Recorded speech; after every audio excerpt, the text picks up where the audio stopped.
రే జోష్, నీకు ఆల్రెడీ ముందే చెప్పాను ఈ రాజకీయాలు మనలాంటి మధ్యతరగతి వాళ్ళకి సెట్ అవ్వు అని. నువ్వు వినలేదు. మనల్ని పైకి రానివ్వరు.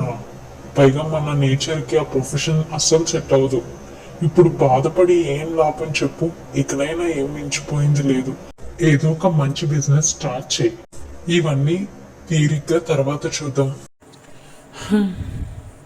నాకు తెలుసురా ఇదంతా నీకు తీసుకోవడం కష్టమని, బట్ తప్పదు కదా. ఒక ఇండిపెండెంట్ ఎమ్మెల్యేగా కంటెస్ట్ చేయడం ఖర్చుతో కూడిన పని.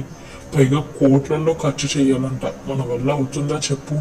పోనీ నువ్వు ఏదైనా పార్టీకి సపోర్ట్ ఇస్తావా అంటే నీకు వాళ్ళ ఎజెండాలు నచ్చవు, వాళ్ళ పనులు నచ్చవు. అది కూడా కాదు. నీ సిద్ధాంతాల ప్రకారం వాళ్ళు ఎలా నడుస్తారో చెప్పు. వాళ్ళ అన్యులు, వాళ్ళకి దేవుని నీతి న్యాయాలు ఆయన చట్టాలు ఏవీ తెలీదు.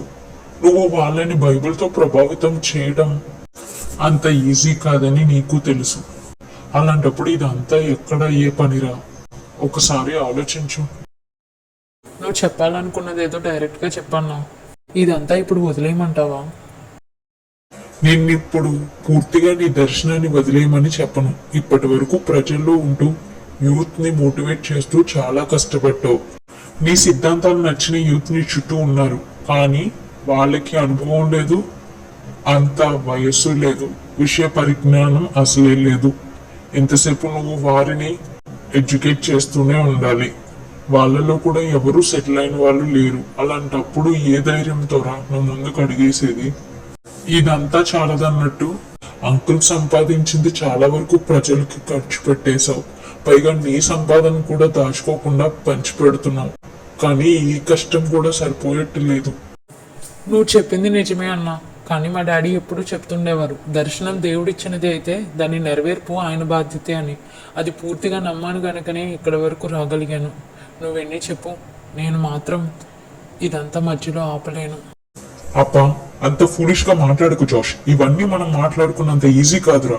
నీకు మ్యారేజ్ ఏజ్ దాటిపోతుంది. ఇప్పుడు నువ్వు ఆలోచించాల్సింది దాని గురించి. అంకుల్ పోయినప్పటి నుండి ఒంటరిగానే నెట్టుకొస్తున్నావు. నీకంటూ ఒక ఫ్యామిలీ ఉండాలిరా. దాని గురించి ముందు ఆలోచించు. నన్ను చూస్తున్నావు కదా, దేవుని సేవ అంటూ నిరంతరాయంగా పరిగెట్టిన నాకు మా శైల ఎంత బాధ మిగిల్చి వెళ్ళిపోయిందో. నువ్వైనా జాగ్రత్తగా ఉండరా. ఈ కాలంలో ఫైనాన్షియల్ స్టేటస్ ని బట్టే అబ్బాయిలకి పెళ్లిళ్ళు అవుతున్నాయి. నువ్వు ఇలా వయసు దాటిపోయేదాకా ఉన్నవన్నీ తగిలేస్తూ వచ్చిన అమ్మాయిని ఏముద్ధరిద్దామని అనుకుంటున్నావు? నా మాట విని దయచేసి ఇప్పుడైనా నీ పర్సనల్ లైఫ్ మీద ధ్యాస పెట్టు. తరుణ్ అన్న, ప్లీజ్ ముందు ఆ పెళ్లి గొడవ పక్కన పెట్టు. ఇప్పుడు ఆ విషయం నా ఆలోచనలో కూడా లేదు. ఈ ఎలక్షన్స్ అయ్యాకే నేను దేని గురించి అయినా ఆలోచిస్తానని నీకు ముందే చెప్పాను. సో నన్ను మళ్ళీ మళ్ళీ పెళ్ళి అంటూ విసిగించకన్నా. It's my humble request. నిన్ను మార్చలేంరా బాబు. ఏదో నేనున్నాను కాబట్టి చెప్తున్నాను. పైగా నా అనుభవం ప్రకారం చెప్తున్నాను. వినకపోతే తర్వాత నువ్వే అయ్యో అన్న చెప్పాడే వినలేదు అని జీవితాంతం బాధపడతావు. ఆ బాధ నువ్వు పడకూడదనే ఇన్నిసార్లు నీతో వాదిస్తూనే ఉన్నాను. నేను చెప్పాల్సింది చెప్పాను, తర్వాత నీ ఇష్టం. ఏం చేసుకుంటావో చేసుకో. నేను వెళ్తున్నా.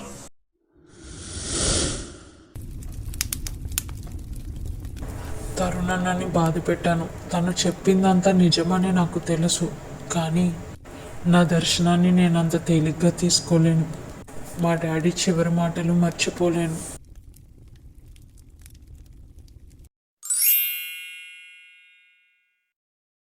మీరు అసలు లేవకూడదు. ముందు పడుకోండి. మీ పరిస్థితి అస్సలు బాగాలేదు. నా కొడుకుతో కాస్త మాట్లాడాలి. ప్లీజ్ త్వరగా వాడిని లోపలికి పంపించమ్మా. సరేనండి, నేను పిలుస్తాను, కానీ మీరు ముందు పడుకోండి. డాక్టర్ గారు రౌండ్స్కి వస్తున్నారు. మిమ్మల్ని ఇలా చూస్తే నన్ను తిడతారు. డాడీ,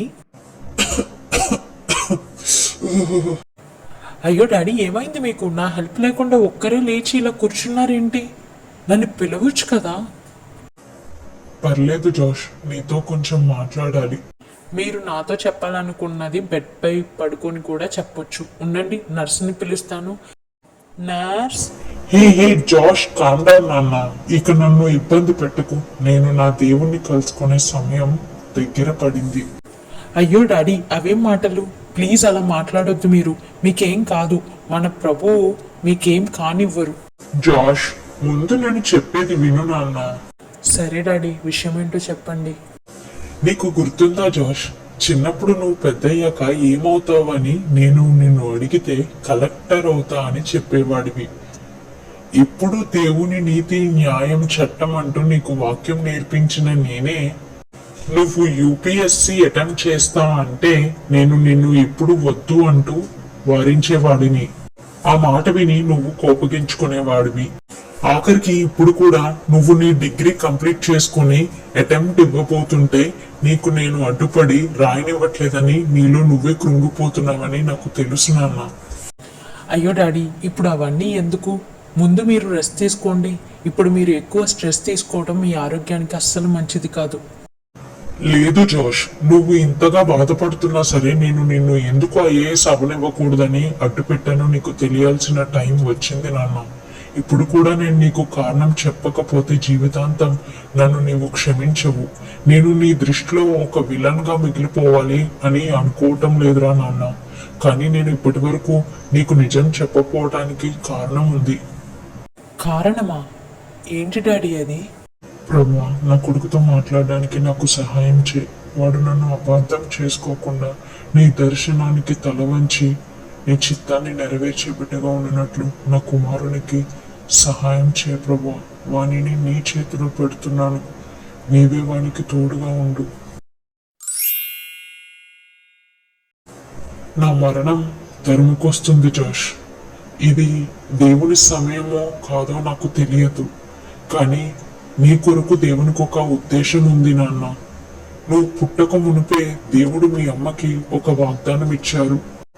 అదేంటంటే దినవృత్తాంతాలు 1వ గ్రంథం 17వ అధ్యాయం 13, 14 వచనాలు. నేను అతనికి తండ్రినై ఉండును, అతడు నాకు కుమారుడై ఉండును. నీకంటే ముందుగా ఉన్నవానికి నా కృప నేను చూపక మానినట్లు అతనికి నేను నా కృపను చూపక మానను. నా మందిరమందును నా రాజ్యమందును నేను నిత్యము అతన్ని స్థిరపరిచెదను.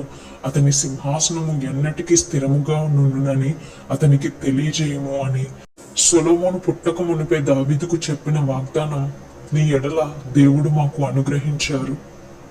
ఆ రోజు ఆ వాక్య భావం మాకు అర్థం కాలేదు. తర్వాత మీ అమ్మ మనల్ని విడిచి వెళ్ళిపోయింది. నేను నీ కొరకు ప్రార్థించినప్పుడు మన తండ్రి నీ కొరకు ఇచ్చిన వాగ్దానం యెషయా గ్రంథం 62వ అధ్యాయం 3వ వచనం. నువ్వు యెహోవా చేతిలో భూషణ కిరీటం గాను నీ దేవుని చేతిలో రాజకీయ మకుటం గాను ఉండు అని నాకు ప్రభువు స్పష్టంగా తెలియజేశారు. ఎన్నో దినములు నేను ప్రార్థనలో కనిపెట్టిన తర్వాత కూడా దేవుడు మరలా ఆ వాక్యమే నాకు స్పష్టం చేస్తూ వచ్చారు. డాడీ, అసలు ఏం మాట్లాడుతున్నారు మీరు? నేను రాజకీయాల్లోకి వెళ్ళటం ఏంటి? అసంభవం అది. ప్లీజ్ డాడీ, అవన్నీ నా వల్ల అయ్యే పనులు కాదు. ఆ వ్యవస్థ ఇప్పటికే సాతాను చేతుల్లోకి వెళ్ళిపోయింది. ఆ వ్యవస్థను మార్చాలి అని వెళ్ళిన కొంతమంది కూడా అదే వ్యవస్థకు బానిసై తమ విలువలు మర్చిపోయారు. అలాంటి దుర్భర స్థితిలో ఉన్న ఆ వ్యవస్థలోకి నేను వెళ్ళినా ఈ రాష్ట్రంలో కానీ దేశంలో కానీ ఏ మార్పు రాదు. మీరు ఇలాంటి ఆలోచనలు ఇక పెట్టుకోకండి. అది మనిద్దరికీ మంచిది. రే జాష్, నేను వెళ్ళమంటుంది నీ స్వనీతితో ఆ వ్యవస్థని మార్చమని కాదురా, క్రీస్తు రాజ్య శక్తితో ఆ వ్యవస్థలో నిజమైన మార్పు తీసుకురావాలని. ఎక్కడైతే క్రీస్తు ఉంటారో అక్కడ సాతాను సింహాసనం తప్పక కదిలించబడుతుంది నాన్న. ఈ విషయం ఎప్పటికీ మర్చిపోకు. నీకు నేను ఎన్నోసార్లు రాజుల గ్రంథం చదివినప్పుడు చెప్పాను. ఏ రాజు అయితే తమని తాము దేవుని ఎదుట తగ్గించుకుని ఆయన మార్గంలో నడుచుకోవడానికి ఇష్టపడతారో వాళ్ళని బట్టి ఆనాడు చెడిపోయిన ఇజ్రాయేలు యూదా ప్రజలకి సమాధానం వచ్చింది, నెమ్మది కలిగింది. అంతేకాదు యెహోవాని నమ్ముకొని వారు దేశమును స్వతంత్రించుకుందురు అని లేఖనాలు సెలవిస్తున్నాయి. జాష్, నేను కేవలం నీకు జన్మ మాత్రమే ఇచ్చాను, కానీ నీకు తన స్వరూపం ఇచ్చి ఒక ఉద్దేశంతో ఈ భూపైకి పంపించింది మాత్రం మన నమ్మిన మన ప్రభు. ఆయన ఒక ఉద్దేశం నీ ఎడల కలిగి ఉన్నారు అంటే ఆ ఉద్దేశం నీ జీవితంలో ఆయనే నెరవేర్చుటకు సమర్థుడు అని అర్థం. ఏ దేవుడైతే యోసేపునకు దర్శనమిచ్చి దావీదునకు సమూయేలు ద్వారా రాజుగా పట్టాభిషేకం చేశాడో ఆ దేవుడే యోసేపును ఐగుప్తుకి ప్రధానిగాను దావీదును ఇశ్రాయేలుకు రాజుగాను చేశాడు. ఈ రోజు నీ కొరకు ఒక దర్శనం కలిగి ఉన్న దేవుడికి నిన్ను తన ప్రతినిధిగా ఈ దేశంలో వాడుకోవడం అసాధ్యమేమీ కాదు. నువ్వు కలెక్టర్ అయ్యి సాతాను చేతిలో చితికిపోతున్న అదే వ్యవస్థకి బానిసగా చేస్తూ నువ్వు కోరుకున్న మార్పు వస్తుంది అనుకోవడం మూర్ఖత్వం నాన్న. అదే ఏ వ్యవస్థ అయితే న్యాయాన్ని పరిపాలన విభాగాన్ని కంట్రోల్ చేస్తూ ప్రజా పాలన విస్మరిస్తుందో అదే వ్యవస్థలో నిన్ను తన మకుటంగా వాడుకోవాలని మన ప్రభువు ఇష్టపడుతున్నారని నాకు తెలిసినప్పుడు నిన్ను ధైర్యంగా ఆయన చేతిలో పెట్టేశాను. నేను బ్రతుకున్నా లేకున్నా నీ సృష్టికర్త మాత్రం సజీవుడు. ఆయనే నీకు ఇచ్చిన దర్శనాన్ని నెరవేర్చుటకు సమర్థుడు. నేను వెళ్ళిపోతున్నాను రా. నేను లేనని నీ దర్శనం విడిచి నీ ఇష్టం నెరవేర్చుకోవడానికి పరిగెట్టే ప్రయత్నం మాత్రం చేయకు. తెలుసుగా, యోనా ఎంత దూరం వెళ్ళినా సరే తిరిగి ప్రభువు తను వెళ్లాల్సిన చోటుకే తనని తిరిగి పంపించారు. నీకు ఆ పరిస్థితి రాకూడదని ముందే హెచ్చరిస్తున్నాను నాన్న. డాడీ, ముందు మీరు ఇవన్నీ ఎక్కువ ఆలోచించకండి, రెస్ట్ తీసుకోండి. ఇకపై నాకు కంప్లీట్ రెస్టేరా. అందుకే ఒంట్లో ఓపిక లేకుండా శక్తి అంతా కూడబెట్టుకొని నీతో మాట్లాడుతున్నాను. చూడు జోష్, బహుశా ఇవే నా చివరి మాటలేమో. నువ్వు నీ ఇష్టాన్ని నెరవేర్చుకోవాలి అని అనుకునే ముందు ఒక్కసారి నీ దర్శనం యొక్క భారం గుర్తు తెచ్చుకో. ఒకప్పుడు మన ప్రభువు తన దూతలను సొదొమ గొమొర్రాలకి పంపించింది లోతు కుటుంబాన్ని రక్షించడానికి. ఆనాడు యోనాను ప్రభువు నినివే పట్టణం కొరకు పంపించింది 1,20,000 మంది కొరకు, వాళ్ళ రక్షణ కొరకు. వారి కొరకు ప్రభువు యోనాతో అన్న మాట తెలుసా? యోనా గ్రంథం 4:11. అయితే 120,000 కంటే ఎక్కువై కుడి ఎడమలు ఎరగని జనమును బహు పశువులు గల నినివే మహాపురం విషయంలో నేను విచారపడొద్దా అని యోనాను దేవుడు ప్రశ్నించారు. నేటి భారతదేశ జనాభా 120 కోట్ల పైమాటే. అందున మన ఆంధ్ర రాష్ట్ర జనాభా 5 కోట్ల మంది. అంతమంది ప్రజల్ని కాపాడుటకు దేవుడు ఎవరిని పంపించడంటావా? ఒకప్పుడు సొలొమోను కట్టించిన దేవుని మందిరము కొరకు బంగారము, చందనపు మ్రానును, ఇతరితర వస్తువులను పంపిన ఓఫీరు దేశం రా ఈ మన భారతదేశం. అలాంటి ఈ దేశం గురించి మన ప్రభువు చింతించారంటావా? మన చర్చిలో పాస్టర్లకి కొదువులేదురా. మన అడ్మినిస్ట్రేషన్, జ్యుడిషియరీ బ్రాంచెస్ లో విశ్వాసులకి కొదువలేదు.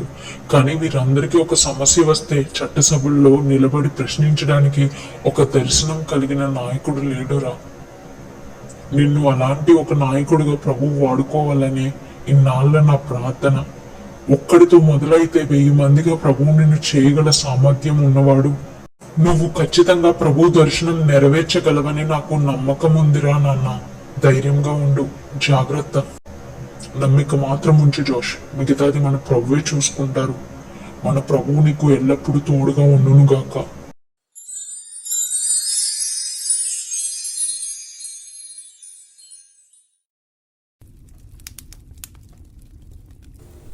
డాడీ, మీ ఆశ మన ప్రభు ఆశ ఎప్పటికైనా నెరవేరుస్తా నేను, ఎంత కష్టమైనా సరే. జోష్, నిన్ను నేను విడువను, నిన్ను ఎన్నడూను ఎడబాయను. నువ్వు నేను చేయబో కార్యము నీ కన్నులారా చూస్తావు.